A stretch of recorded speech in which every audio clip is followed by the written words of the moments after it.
YTN 라디오 김우성의 생생경제. 안녕하십니까, 김우성 PD입니다. 교육은 백년지 대계라는 말 자주 들어보셨죠? 한 사람의 평균적인 수명이 80세 정도인데 100년을 계획한다는 것, 어찌 보면 이치에 맞지 않아 보이지만 수명을 뛰어넘어 사회의 미래를 생각한다라는 의미일 겁니다. 경제도 그렇습니다. 한 사람의 수명은 100년이 안 되지만 100년을 뛰어넘는 경제 계획을 세우기도 합니다. 인간의 수명을 뛰어넘은 계획, 그만큼 사심 없는 애정과 노력이 필요하겠죠. 2016년 3월의 마지막 날 목요일입니다. 김우성의 생생경제 지금 시작합니다.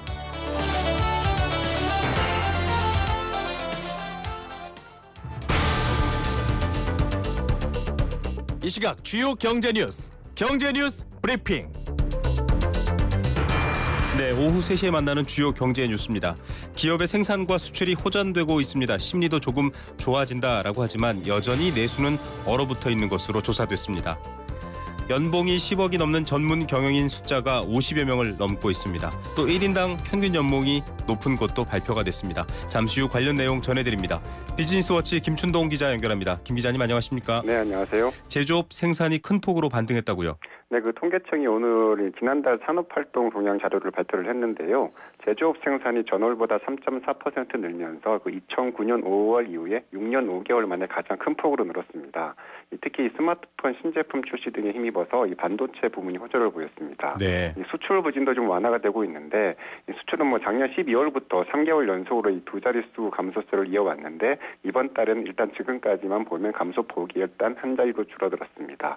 이 기업 심리도 회복 조짐을 보이고 있는데요. 한국은행이 오늘 발표한 3월 기업 경기 실사 지수를 보면 이 제조업 업황 지수가 5개월 만에 상승 반전했습니다. 예, 증시도 2,000선을 넘고 호황을 보이고 있지만 내수는 여전히 얼어붙어 있다. 이런 평가가 나와 있네요. 네, 그 정부가 내수 진작을 위해서 승용차 개별 소비세 인하 조치를 연장을 했는데 소비는 여전히 좋지가 않았습니다. 2월 소매 판매를 보니까 전월보다 1.8%가 줄면서 2개월 연속 마이너스를 기록했는데요. 1월보다 오히려 감소폭이 더 커졌습니다. 이 개소세 인하로 승용차를 비롯한 내구재 판매는 3.6%가 늘어난 반면에 이 의류를 비롯한 준내구재 또 음식료품 등의 비내구재 판매는 크게 줄어든 것으로 나타났습니다.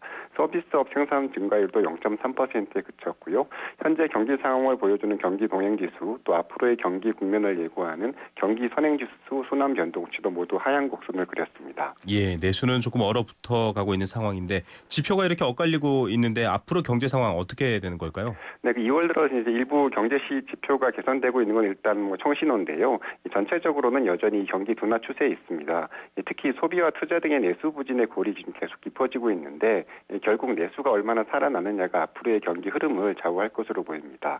이 전문가들은 이 경기 회복세가 일부 감지되고 있지만 이 개선 흐름이 이어질지는 장담하기 힘들다 이렇게 좀 보고 있고 네. 이 반면에 정부는 제조업 생산과 수출 회복세에 따라서 이 3월 이후에는 내수 지표도 개선될 것으로 좀 그렇게 기대를 하고 있습니다. 예, 기업이 호전되면 또 가계와 소비도 호전될지 정말 지켜보고 판단해야 될 것 같습니다. 내수 회복엔 별로 안 좋은 소식이긴 한데요. 오늘도 뉴스에 떴는데 이 쓰지 않고 가지고 있는 돈, 가계가 안 쓰고 쌓아두고 있는 돈이 꽤 많더라고요. 네, 그 한국은행의 자료인데 지난해 가계와 비영리 단체의 자금 잉여가 99조 2천억 원을 기록해서 이 전년보다 6%나 늘어난 것으로 나타났습니다. 네. 이 사상 최대 규모인데요. 이 자금 잉여는 그 예금, 펀드, 투자 등으로 이 운용한 자금에서 이 대출 등으로 조달한 자금을 뺀 금액을 말하는데 이 자금 잉여가 늘었다는 건 그만큼 이 소비를 비롯한 지출보다 이 노령연금을 비롯한 소득이 더 많았다 이런 걸 뜻합니다. 네. 그만큼 허리띠를 졸라매고 은행 등에 쌓아두고 있는 돈이 많다는 겁니다. 돈이 없다가 아니라 돈을 안 쓴다. 지금 네. 이렇게 이해가 되는데 이런 건 어떤 이유 때문일까요?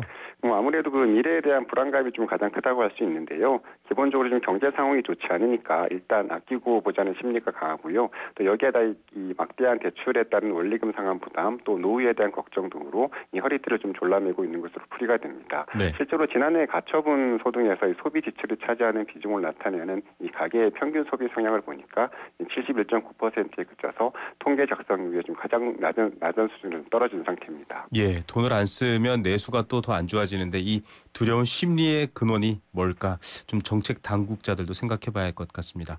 지난해 국내 기업들의 외형적인 성장 좀 주춤했다고 하는데 이익은 늘었다. 이런 좀 상반된 보도가 나왔네요. 네, 그 한국거래소가 이제 코스피 시장의 12월 결산 부문의 지난해 실적을 분석을 했는데요. 516개사 상장 기업의 매출이 0.3% 줄어든 것으로 나타났습니다. 네. 반면에 이익은 늘었는데 연결 영업이익과 순이익은 각각 14%와 3%가 증가했습니다. 그 얼마나 장사를 잘했는지를 보여주는 이익 지표도 좋아졌는데요. 이 상장사들의 매출액 영업이익률과 순이익률은 각각 6.23%와 3.88%를 기록을 해서 나란히 작년보다 좋아진 것으로 나타났습니다. 네. 1,000원짜리 상품을 팔아서 62원의 영업이익을 남겼고 실제로 손에 쥔 돈은 39원이라는 얘기입니다. 예, 이렇게 매출이 줄었는데도 이익이 늘어났다. 뭔가 불황형 흑자 이런 거랑 비슷하다라는 느낌도 드는데 어떤 내용입니까? 네, 좀 그렇게 보시면 될 것 같은데요. 이게 체격은 커지지 않고 이 체력만 조금 좋아졌다는 건데 이 글로벌 경기 둔화와 내수 침체의 여파로 매출 확대가 어렵다 보니까 설비를 줄이고 또 고용을 줄여서 이 비용 절감을 통해서 이익을 많이 낸 것으로 좀 볼 수가 있습니다.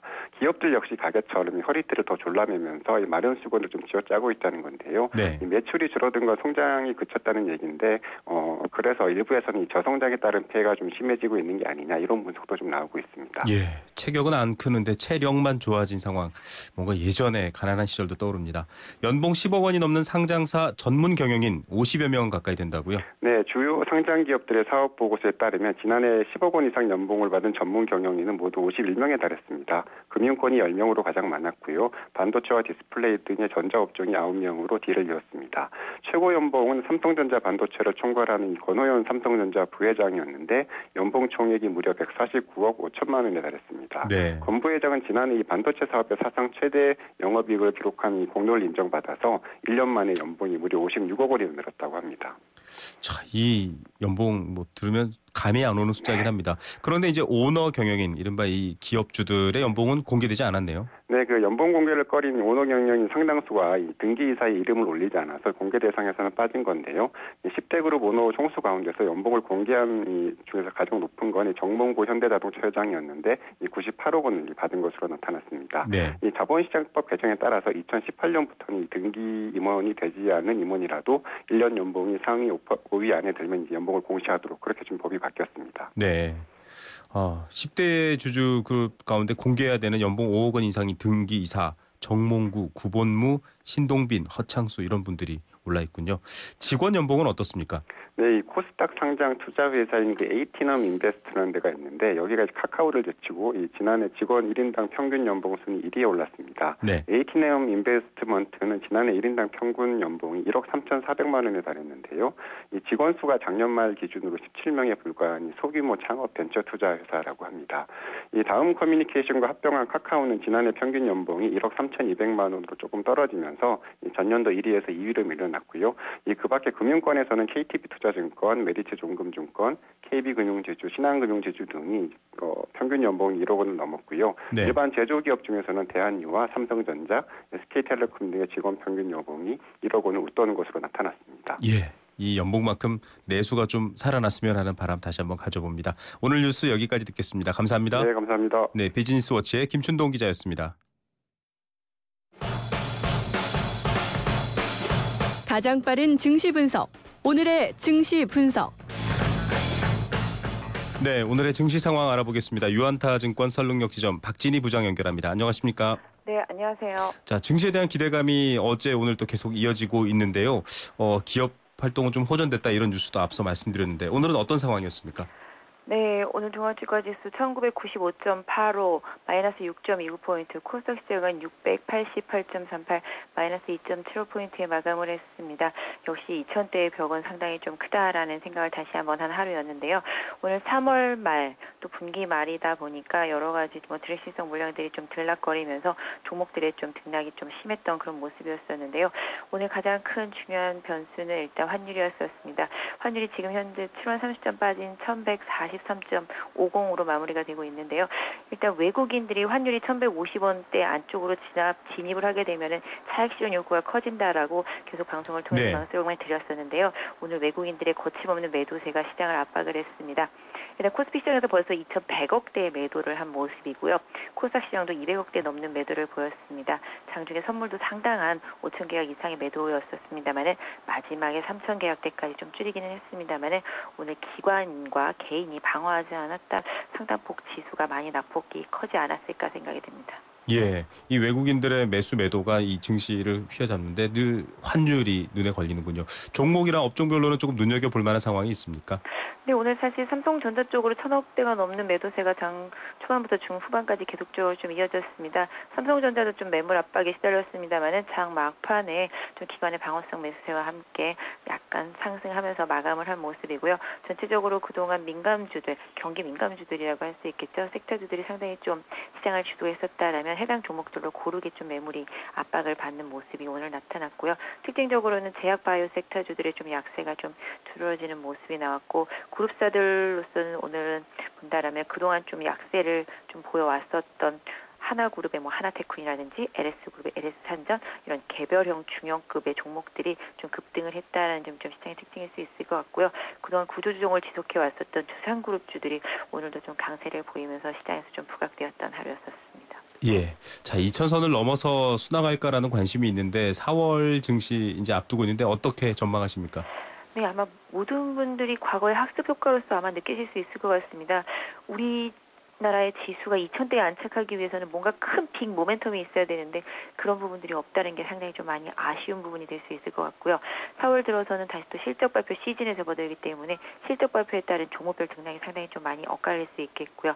그다음에 또 선거도 있게 되겠죠. 그러다 보니까 전체적으로 그동안 외국인들의 매수에 의해서 그냥 끌어올려졌던 시장은 다시 한번 시험대에 오르게 되는 4월달이 될 수 있을 것 같습니다. 그래서 4월 초반까지는 좀 2,000선을 중심으로 한 등락이 있을 수 있겠지만 중반을 넘어서면서부터 실적에 따른 변동성으로 인해서 일단 지수보다는 종목별로 좀 조정이 좀 강하게 좀 오지 않을까라는 개별적인 주들을 생각해 보면 그런 생각이 들고 있는데요. 전반적으로 3월보다는 4월이 조금 더 변동성이 클 수 있을 것 같고 일단 좀 실적에 초점을 맞춘 종목 대응이 필요한 한 달이 아닌가 생각이 됩니다. 예, 오늘 얘기는 여기까지 듣겠습니다. 감사합니다. 네, 감사합니다. 네, 유한타증권 설릉역 지점 박진희 부장이었습니다. LG G5가 변신하는 이유 알아? 피아노 플라이 하이파이 플러스 사운드로 생생하게 들으려고 135도 광각 듀얼 카메라로 사람보다 넓게 보려고 캠 플러스로 DSLR처럼 찍으려고 아니, 그냥 즐겁게 놀려고. 스마트폰의 즐거운 변신 LG G5 and Friends. 완벽하게 새로워진 렉서스 RX 출시. 여유로운 안정감 속에 거침없는 파워, 넘치는 카리스마 속에 정교한 디테일. 발견하라, 감동하라. Radiant crossover, new generation RX. 모든 순간이 감동이다. Lexus. LG G5가 변신하는 이유 알아? 피아노 플라이 하이파이 플러스 사운드로 생생하게 들으려고 135도 광각 듀얼 카메라로 사람보다 넓게 보려고 캠 플러스로 DSLR처럼 찍으려고 아니, 그냥 즐겁게 놀려고. 스마트폰의 즐거운 변신 LG G5 and Friends.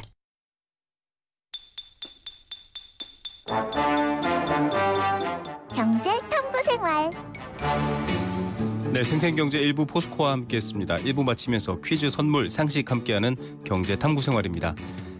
정답 맞춰주시면 알칼리수로 건강해지는 내 몸 에이수 알칼리 생수 한 박스 드리고요. 2016년 매주 목요일 응답하는 여행 스케치의 가로수길 콘서트 나무야 공연 티켓도 드립니다. 또 대학로 최고의 스테디셀러 수상한 흥신소 공연 티켓 선물로 드립니다. 단문 50원, 장문 100원의 정보 이용료가 부과되는 샵 0945 우물정 0945번 문자로 참여해 주실 수 있습니다. 오늘의 퀴즈입니다. 일단 힌트 드릴게요. 먹는 겁니다. 식품 주류업계엔 열대과일 하면 떠오르는 노란색 껍질을 가진 이것의 열풍이 불고 있다고 합니다.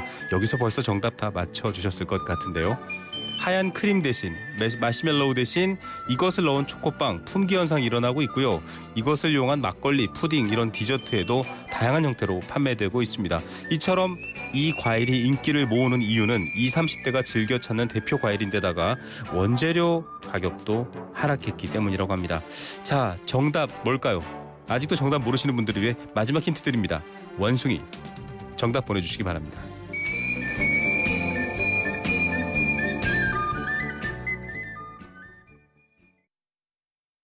YTN 라디오 캠페인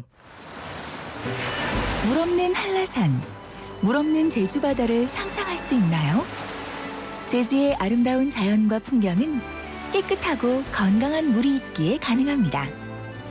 제주를 아름답게 만들어주는 건강한 물은 우리의 몸과 마음도 아름답게 만들어줍니다.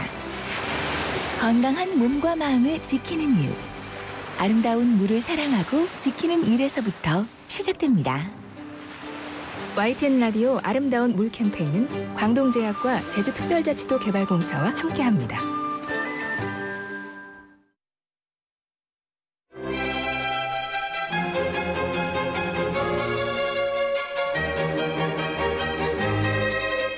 자, 3월도 이제 끝나갑니다.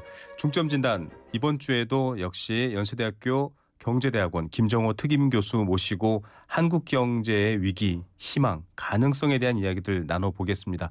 이 짧은 시간 안에 다 얘기를 전해드릴 수는 없는데요.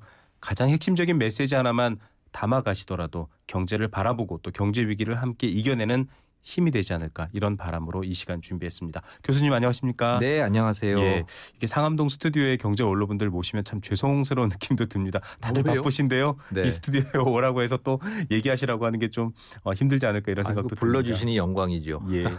자, 지난주에 참 어려운 얘기들 많이 했습니다. 우리 기업의 변화라던가 경제를 인식하는 것들 얘기를 했는데, 사실 그럼에도 불구하고 지금 우리 경제가 세계의 굉장히 상위 클래스의 경제 규모와 또 실력을 갖추게 됐는데, 전쟁이 끝난 지 겨우 70년밖에 되지 않았더라고요. 네. 한 세대의 나이밖에 되지 않았는데 세계 경제를 이끄는 선두 그룹에 있거든요. 예.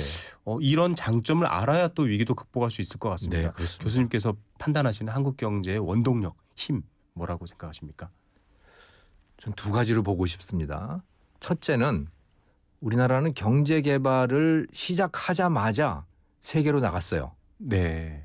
이건 매우 독특한 전략이었습니다. 그 당시 1960년대, 50년대 말 그 당시에 네. 신흥 독립국 중에 그렇게 한 나라는 없었어요. 네. 아예 그러니까 한국은 기업들로 하여금 세계로 나가가지고 세계 최강자들하고 부딪히게 만들었던 겁니다. 네. 처음에는 상대가 되겠습니까? 그렇죠. 그런데 부딪히다 보니까 나도 할만하네? 이렇게 느끼게 된 거예요. 네.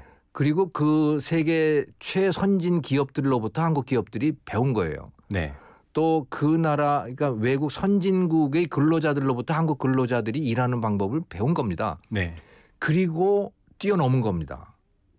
그렇게 해서 한국의 생산력이 세계 최강의 수준까지 올라간 거예요. 그게 제조업이죠. 네. 한국 제조업. 그게 한국의 조선산업이고 전자산업이고 자동차 산업이고 석유화학이고 그런 것입니다. 네. 그게 첫 번째이고요. 그래서 진작부터 우리는 세계로 나가서 세계 최선진국들하고 경쟁을 벌였고 거기서 배웠다. 네. 두 번째는 근로자들의 각성이라고 저는 생각을 합니다. 네. 왜 그 TV 드라마 같은 거 보면 왜 잘 살아보세 이런 것도 있고 그러잖아요. 60년대 네네. 그런 노래들 막 나오고 그랬었잖아요. 그 배경은 뭐냐면 한국 근로자들이 그렇게 부지런하거나 창의적인 사람들이 아니었습니다. 네. 그런데 그렇게 캠페인을 벌이는 거예요. 옛날 이제 구식이지만 좀 무브먼트가 있었네요. 예, 무슨 네. 새마을 노래도 나오고 새벽종이 울렸으니 일어나자 이렇게도 하고 이제 그렇게 했잖아요. 네네. 그러면서 노동자들이 각성을 하게 된 겁니다. 네. 그다지 그렇게 부지런하지 않았던 사람들이 정말 부지런한 사람, 세계에서 가장 일을 많이 하는 사람, 네. 이런 사람들로 변화했던 거예요. 그리고 그렇게 되는 데에 정치도 상당히 영향을 줬지만 또 기업가들이 이병철이나 정주영이나 이런 사람들이 네. 근로자들의 변화에 상당히 큰 역할을 했던 것이죠. 네. 그러면서 한국 근로자들의 생산성이 굉장히 높아지게 된 겁니다. 그게 한국이 성공하게 된 비결이다. 그러니까 진작부터 해외로 나갔고 네. 그래서 해외에서 일감을 따왔고 그리고 근로자들이 각성을 해가지고 세계 최고 수준의 그 노동 생산성을 이루어내게 됐다라고 네. 하는 거예요. 네. 자, 이런 네. 여러 가지 환경들, 특히 말씀하신 것처럼 우리는 내수라든지 네. 또 인근 무역으로만은 살기 어려운 환경이기 때문에 진작에 네. 수출과 글로벌 시장이라는 이 경쟁력 있는 분야를 알아냈고 네. 또 말씀하셨던 것처럼 이 함께 생산성을 향상해 나가는 노동자들도 네. 이 같이 일하는 경제 주체들한테 각성을 이끌어낸 것들 이런 네. 부분들이 있다고 하셨습니다. 이런 부분들에 있어서 사실은 기업의 역할이 아주 중요합니다. 방금도 예. 이제 CEO들은 말씀해 주셨는데 상반된 시각이 사회적으로 공존하는 것 같습니다. 네. 그럼에도 불구하고 아직은 삼성, LG, 현대 네. 우리 경제를 이끌어간다라고 모두들 인정을 하고 있거든요. 예. 그런데도 또 일각에서는 너무 오너 일가가 다 쥐고 있는 것 아닌가 예. 재벌이라는 이름으로 부르기도 하고요. 네. 이런 방식으로 얘기하는데 이 기업에 대한 이해를 정확히 해야 우리 경제가 이 기업과 더불어 어떻게 발전할지에 대한 예. 결도 알 수 있을 것 같거든요. 그렇습니다. 이게 참 그 굉장히 한국 경제의 독특한 측면이죠. 네. 이렇게 그 오너라고 하는 사람들이 패밀리들이 이렇게 큰 기업들을 소유하고 있다 보니까 이게 참 부담도 되고 모양도 별로 안 좋고 이제 그런 측면이 분명히 있습니다. 그런데 이것은 한국의 역사를 좀 돌이켜 볼 필요가 있는데 네.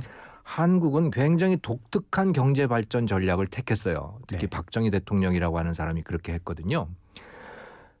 그 신흥 독립국들 2차 대전 이후에 식민지 상태에서 독립한 수많은 나라들이 있잖아요. 네네. 100개가 넘는 나라들이 있었는데 그 나라들이 50년대, 60년대, 70년대에 선택했던 경제개발 전략은요. 네. 국가주도 전략이었습니다. 네. 그래서 기간 산업이라고 하는 것들요. 중화학 공업들이죠. 그게. 네. 이 중화학 공업들을 다들 했는데 어떻게 했느냐. 국영기업을 통해서 했어요. 네. 그러니까 공무원들이 그런 산업을 다 주도해 나갔다는 얘기입니다. 사회주의하고 비슷했던 것이죠. 네네네. 그러니까 뭐 사회주의 국가가 있고 반사회주의 국가들이 있고 그랬던 거예요. 근데 네. 신흥 독립국들은 대부분 다 반사회주의 국가들이었던 겁니다. 네. 그런데 한국은 어떤 면에서 독특했냐면 그 기간 산업이라고 하는 것도 다 민간 기업가들한테 맡겨서 하게 한 거예요.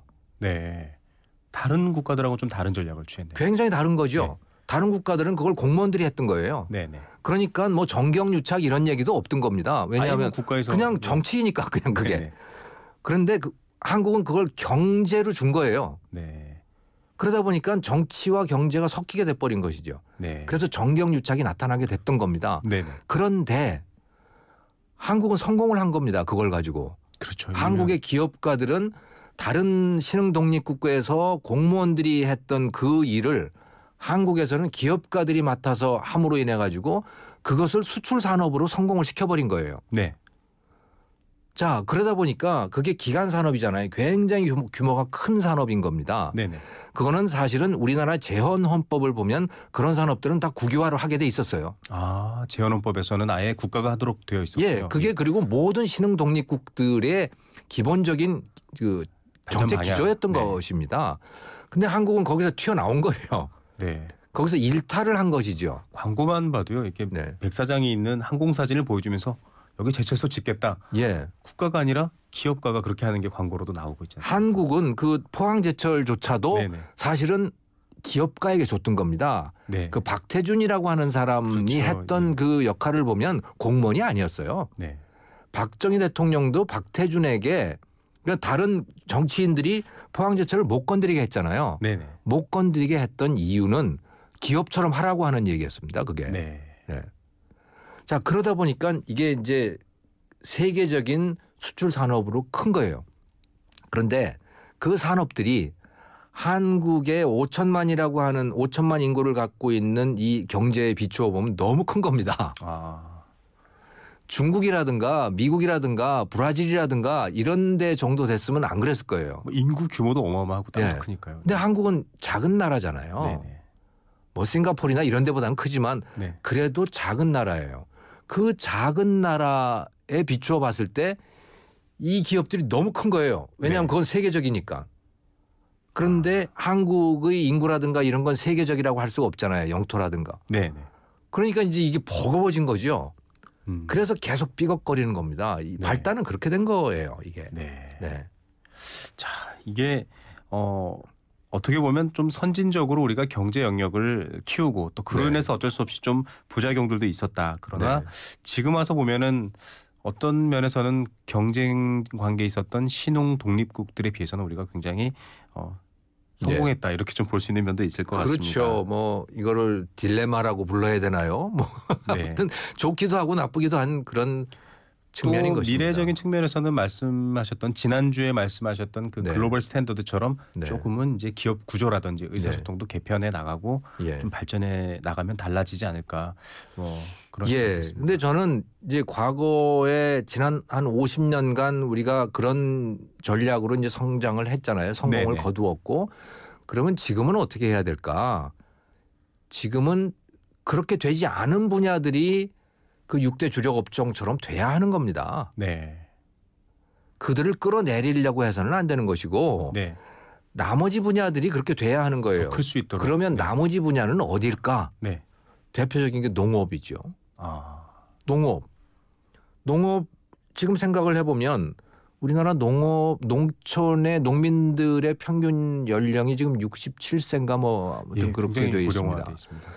일반 회사로 생각하면 다 이제 은퇴를 하신 거예요. 네네. 60세 뭐 65세면 다 정년 퇴직이잖아요. 그렇죠. 그러면 다 정년 퇴직을 하신 겁니다. 자, 그러면 지금 다시 얘기하면 우리나라의 농촌의 들판은 비어 있는 겁니다. 아직 뭔가 기회가 있는 거라고 볼 수 있겠네요. 젊은이들이 들어가야 되는 데라는 이야기입니다. 네. 대학 졸업을 해가지고 네네. 대졸자들이 나는 내 직장은 농촌이야. 네. 농촌에 가서 세계로 진출할 거야. 이걸 해야 되는 거예요. 네. 과거 같은 농업이 아니고 네. 세계로 진출할 수 있는 어떤 직장이어야 하는 것입니다. 그게. 뭐 바이오 신산업 이런 쪽일 수도 그렇죠. 있고요. 네. 그러니까 농업이라고 하는 건 어마어마한 가능성을 안고 있는데 한국의 대학생들은 농촌으로 들어갈 생각을 안 해요. 왜? 거기 들어가면 망하잖아. 내 일생이 망하는데. 네. 그들이 농촌에 들어가서 세계를 꿈꿀 수 있는 그런 기반을 만들어줘야 하는 겁니다. 그 네. 기반은 제도적인 거예요. 거기에 예를 들어 정주영 같은 젊은이들이 얼마나 많겠습니까 지금 한국에. 네네. 그런 젊은이들이 농업으로 가서 현대건설 같은 걸 만들어낼 수 있게 네. 현대중공업 같은 것을 만들어낼 수 있게 그 장애물들을 걷어주면 되는 겁니다. 네. 저는 그거는 교육도 마찬가지고 네네. 유통도 마찬가지고 금융도 마찬가지고 다 그렇다고 생각을 해요. 한국 사람들이 저는 뭐 이병철이나 정주영이나 이런 사람들이 저는 지금 젊은이들 중에서도 널려 있다고 생각합니다. 네. 단 그들이 다른 분야로 가가지고 지금 낙후된 분야로 가서 날개를 펼칠 수가 없어요. 예. 다 꽁꽁 묶여 있거든요, 이게. 몰락하는 레드오션이기도 하고요. 예. 그래서 저는 좀 우리 젊은이들의 날개를 펼 수 있게 그 족쇄들을 좀 걷어주라. 네. 좀 걷어주라. 농업도 과거에 그런 이 자급자족식 그런 농업으로 이제는 생각해서는 안 된다. 네. 농업도 세계로 나가는 그런 농업을 생각을 해야 되고 지금도 뭐 특정 업체 이야기를 해서 죄송합니다만 하림 같은 데는 네네. 이미 세계로 나가고 있거든요. 네. 그럼 그런 기업들이 한 뭐 대여섯 개 정도 나온다 농업에서 충분히 저는 한 30년 안에 얼마든지 나올 수 있다고 생각합니다만은 그러면 한국 농업 문제 다 해결되고요. 그리고 농업에서 새로운 일자리들을 세계적인 일자리들이 얼마든지 나올 수 있습니다. 네. 네. 그렇게 해야 된다. 금융도 마찬가지고 유통도 마찬가지고 다 그렇다고 저는 생각을 해요. 예. 자, 일본의 교수가 소멸사회라는 우려를 얘기했습니다. 노령화와 더불어 네. 농촌에 더 이상 인구 재생산이 되지 않는다. 그래서 가장 큰 문제는 사실 네. 농촌에 일자리를 마련하고 이제 지금은 우리나라의 농촌 지역이나 혹은 지방에는 산부인과가 없는 데도 많거든요. 예. 그런 인프라들을 병행해서 확충해주면 교수님이 말씀하신 것처럼 새로운 예. 활력을 또 발굴하시고 사실 글로벌 종자기업들이 어마어마한 돈을 벌고 있지 않습니까? 그럼요. 로열티만 가지고 정말 미래 산업입니다. 예, 농업은. 맞습니다. 네. 자, 그런 부분들에 좀 눈을 뜨고 지금 듣고 계신 이 미래의 기업가분들 좀 한번 해볼까? 하지 마시고 해보시기 바랍니다.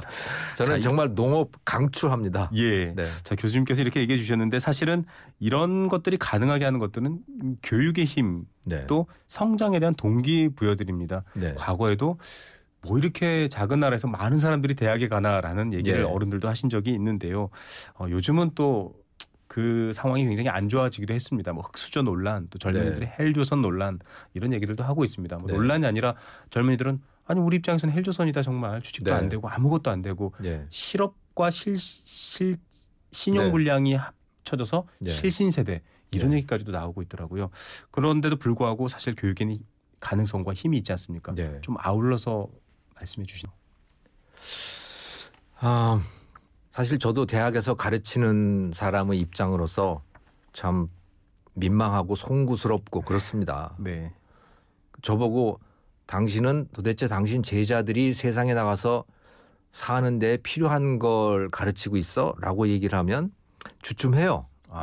네. 내가 가르치는 것이 과연 정말 이 사람들한테 도움이 되는 것일까에 대해서 뭐 회의를 하기도 하고 이제 그렇습니다만은 과거에는 교육이 상당한 도움이 됐어요. 네네. 교육열이 한국 경제가 이렇게 발전하는데 또 한국인들이 품격을 높이는 데 상당히 기여를 했습니다. 네.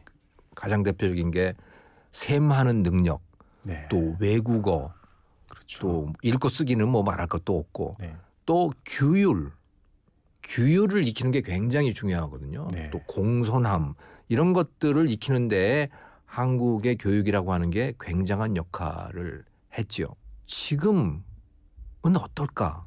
아이들이 예를 들어 대학을 안 가고 고등학교 정도만 나와서 직장에 취직을 하면 한 30살 정도가 됐을 때 그 사람의 실력이 어떨까? 대학을 나온 거와 네. 고등학교만 나와서 직장 다녀가지고 30살 정도 되고 야간 대학 다니고 뭐 이런 정도가 네. 된다면 저는 차라리 대학을 안 가는 게 30살 정도 됐을 때의 실력이 더 높아질 것 같다 그런 생각을 합니다. 사실 대학 교육의 문제이기도 하죠. 교수님. 예, 이제는 옛날에는 교육이 투자였어요. 네.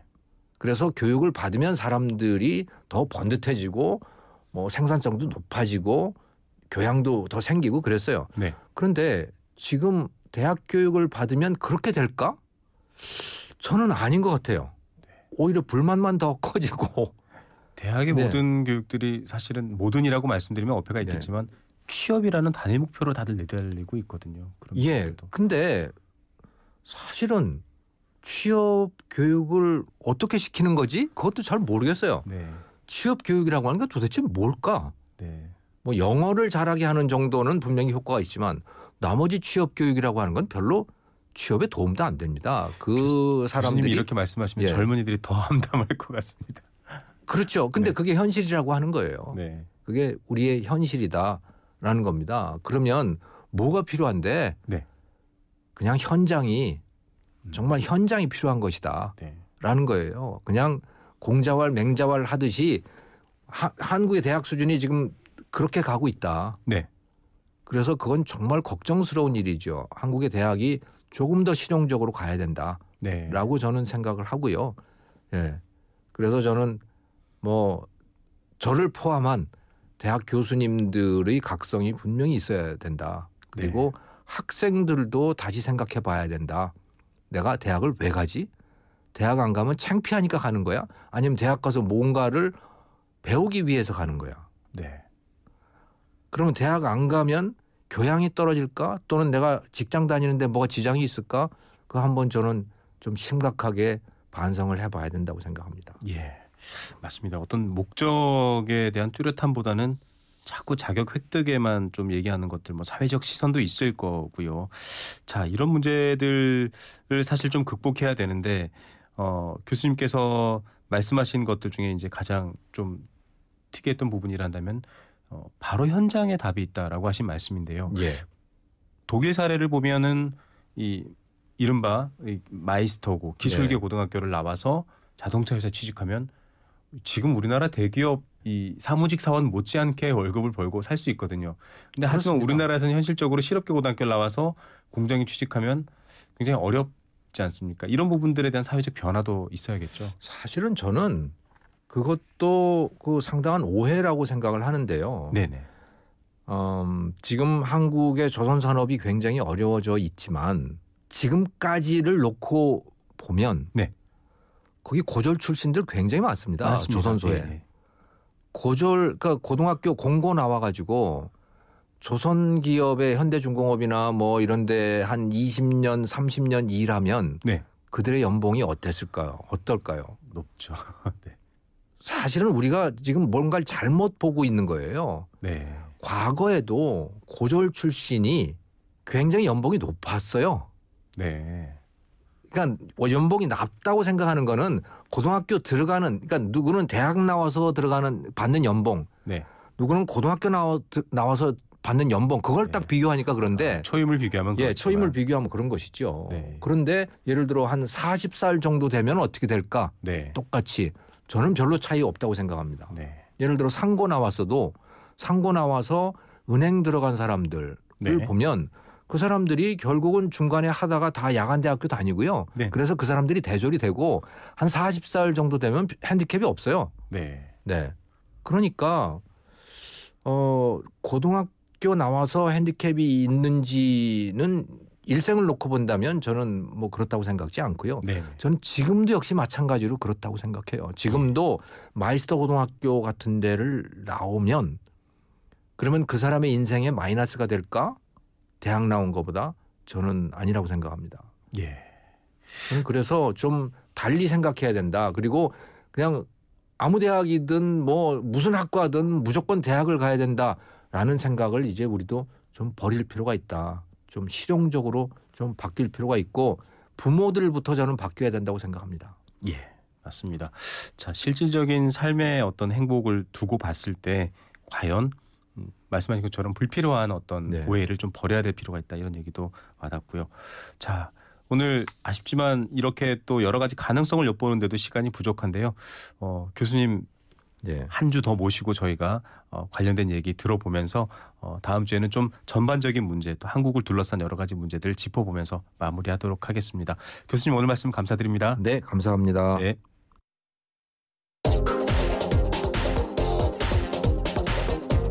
세계 경제를 듣는 창 글로벌 경제 이슈. 네, 글로벌 경제 이슈 매일경제신문 박수호 기자 연결해서 알아보겠습니다. 안녕하십니까? 네, 안녕하세요. 자, 각국이 요즘 내수를 위해서 정말 팔을 걷어붙이고 있는데 일본도 2020년 도쿄올림픽을 앞두고 내수 활성화를 위해서 비자 규정을 확 풀어버리겠다, 완화하겠다 이런 얘기를 내놨네요. 네, 역시 외국인 관광객을 늘리기 위해서인데요. 네. 일본 정부가 중국, 러시아, 인도, 베트남, 필리핀 이렇게 총 5개 국가의 비자 규정을 완화하기로 했다고 니혼 게이자이 신문이 보도했는데요. 네. 일본 정부는 지난 30일 도쿄올림픽이 열리는 2020년 외국인 관광객 수를 4천만 명으로 늘리겠다고 밝혔습니다. 네. 이는 당초 계획이었던 2천만 명의 지금 2배 증가한 수치인데요. 지난해 관광객이 1,973만 명이었으니까 이미 기존 목표를 달성했다 이렇게 보는 겁니다. 그래서 네. 이제 2배로 올린 건데 여기에 더해서 일본 정부는 비자 완화를 외국인 관광객을 늘리는 특효약으로 이렇게 보고 있는 겁니다. 예, 결국 관광이 내수를 살릴 수 있지 않나 이런 기대 때문일 텐데 이 일본 경기가 관광으로 살아났다 좀 부럽기도 합니다. 그런데 비자 완화 대상국 중에서 베트남, 필리핀 이런 나라가 특히 눈에 띄네요. 네, 관광 활성화에 큰 원동력으로 작용했던 국가들을 일본 정부가 좀 꼽아봤다고 하는데요. 그 중에 하나가 이제 동남아 국가였다고 합니다. 특히 이제 그 베트남, 필리핀이 많이 들어왔는데요. 네. 지난해 외국인 관광객 중에 급증한 배경 중에 하나가 베트남, 필리핀이었다고 합니다. 그래서 네네. 동남아시아 지역 국가의 비자 완화를 추진하게 된 거고요. 일정 기간 동안 일본을 여러 차례 방문할 수 있는 수차 비자를 발급한다 이런 걸로 이렇게 지금 추진하고 있는데 이게 이제 중국인 대상으로 한번 지난해 1월에 완화를 해봤다고 합니다. 네. 그런데 이제 중국인 관광객이 지난해에 2배나 급증했다고 하니까 동남아 국가에도 이렇게 적용하면 효과가 있겠다 이렇게 생각한 것 같습니다. 네. 일본 정부는 또 외국인 관광객을 더 불러들이기 위해서 도쿄 아카사카 또 교토 영빈관 등 주요 시설을 공개 개방하고요. 문화재를 중심으로 한 전국 200여 개 관광 거점을 2020년까지 마련한다는 계획입니다. 네. 자, 이 중국인 관광 때 우리나라 수천 명이 와서 치맥 파티 벌이는 게 화제가 되기도 했었습니다. 이 관광 중요할 텐데요. 일본을 보고 좀 또 따라할 수 있는 건 한번 우리도 적용해 봐야 되겠습니다. 미국으로 건너가 보겠습니다. 미국 공화당 대선 후보 선두 경쟁 특히 일자리 문제가 이슈가 되고 있는데 도널드 트럼프는 수백만 개의 일자리를 되찾을 필요가 있다 이렇게 주장하기도 했습니다. 이 관련된 내용은 어떻게 진행되고 있습니까? 예, 최근에 한 보고서를 보면은 오히려 이렇게 지금 트럼프가 주장하는 일자리가 뺏겼다 이런 것들은 사실 사실과 다르다 이런 반박성 보고서가 나왔는데요. 네네. 사실 일자리가 경제 발전과 직접적으로 연관되지 않습니까? 그래서 네. 외국인 직접 투자와 미국 기업의 본국 회귀 이런 것들을 이제 오바마 대통령이 굉장히 많이 추진해 왔었는데 네. 그래서 지난해 자료를 보니까 미국에 6만 7천여 개의 일자리가 새로 생겼다고 합니다. 네. 그러니까 이 비영리 단체 리쇼링 이니셔티브가 보고서를 발표했는데요. 네네. 여기에서 보면 해외로 유출된 일자리보다 각각 많은 수준으로 그러니까 미국 국내 일자리가 늘어났다고 합니다. 예. 이건 2010년 이후로 계산하면 본국 회기로 미국에 유입된 일자리 수는 총 24만 9천여 개에 달한다고 하는데요. 네. 결국 이제 미국은 해외로 나갔던 기업들의 회기 때문에 일자리가 소폭 늘어난 나라가 된 겁니다. 예, 사실 중국도 지금 유턴 전략을 세우고 있고 이 자국에 다시 일자리를 회귀하려는 정책 내수 때문이기도 하지만 아주 중요한 얘기일 겁니다. 민주당에서도 버니 샌더스 후보가 힐러리 클린턴을 아웃소싱 대장이라고 하면서 이 나프타 자유무역 협정이죠. 여기에 찬성했다 이렇게 비판을 하고 있는데 이 연구 결과는 또 경선 주자들의 주장과는 다르다 이런 얘기가 있네요.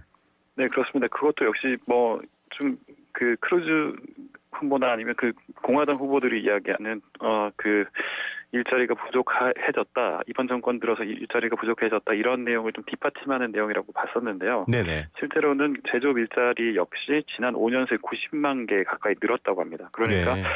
사실은 민주당에서도 효과적으로 일자리를 계속 늘리겠다고 하지만 이번 오바마 정부 들어서 미국으로 유입된 일자리 수가 2년 연속 더 해외에 유출된 일자리 수보다 많기 때문에 네. 이런 주장은 좀 근거가 없다 이런 식으로 좀 이야기를 뒷받침을 하고 있고요. 네. 한편 미국에 대한 외국인 직접 투자도 최근에 많이 늘고 있는데 네. 독일과 일본이 가장 많았고요. 또 이들이 미국 남동부와 텍사스주에 가장 많이 이렇게 자리를 잡았다고 합니다. 네.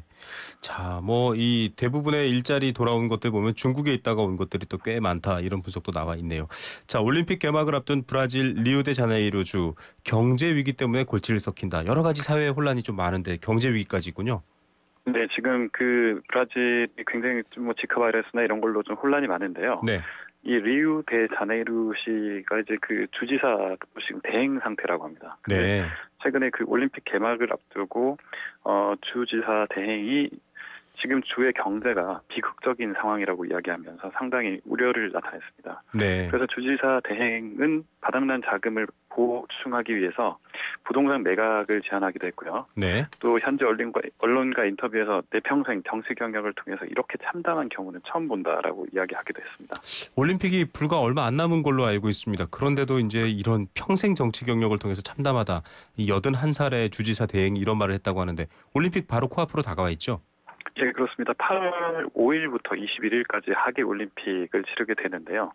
리우데자네이루시는 올림픽 조직위원회가 그동안 여러 차례 예산 삭감을 선언하고 또 전국의 주요 경기 장소의 인력을 감축하면서 어려움을 겪어왔습니다. 네. 주 당국은 공사가 순조롭게 진행 중이라고 주장하고 있지만 실제로는 올림픽 경기에 맞춰서 지하철 노선을 연장하는 국가 지원 사업도 완공 날짜를 지키지 못할 위기를 막고 있다고 하는데요. 네. 리우데자네이루시가 이제 세금 상당 부분은 국영 석유사 페트로브라스라고 하는 큰 회사에서 나오는데 네.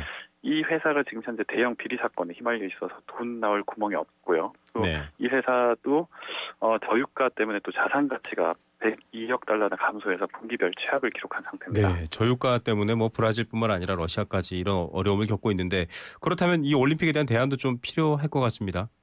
아까 도넬리스라는 이제 주지사 대행인데요. 이 주지사 대행은 지금 현재 재정난 타개를 위해서 차관 도입을 일단 해야 된다. 네, 그러니까 빚을 내야 된다. 이런 네. 이야기가 나왔고요. 또 주 소유에 있는 부동산들도 팔아야 된다. 이렇게 이야기를 하고 있습니다. 예. 지금 지루만 호셰프 대통령이 탄핵 위기를 맞고 있는데요. 그렇죠. 또 지카 바이러스까지 겹쳐 있고 올림픽 준비도 잘 안 된다 그러고 브라질 경제 위기는 지금 최악의 불황으로 치닫고 있습니다. 예, 잔치하려다가 파탄 나는 거 아닌지 걱정이지만 세계인이 사랑하는 올림픽은 무사히 치러졌으면 하는 바람입니다. 오늘 말씀 여기까지 듣겠습니다. 감사합니다. 네, 감사합니다. 네, 매일경제신문 박수호 기자와 함께했습니다.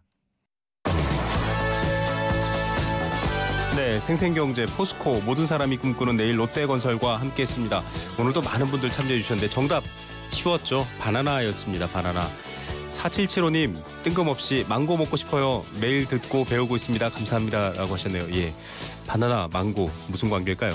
정답자 발표해드립니다. 4892님 네, 생수 한 박스 선물로 드리겠습니다. 마을버스 운전하고 있어서 정답만 보냅니다. 바나나. 예, 바나나처럼 달콤하고 상큼한 하루 되시기 바랍니다.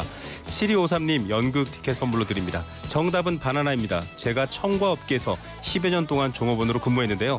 바나나 먹기는 좋지만 보관할 때 조금만 냉기가 닿아도 검게 변해버리는 특성이 있습니다. 간단한 요기로 바나나 추천합니다. 라고 하셨네요. 네, 바나나에 대한 많은 얘기가 있군요. 바나나처럼 향긋하고 달콤한 오후 시간 보내시기 바랍니다. 상생을 위한 생생경제는 내일 오후 3시 10분 다시 찾아오겠습니다. 김무성이었습니다. 감사합니다.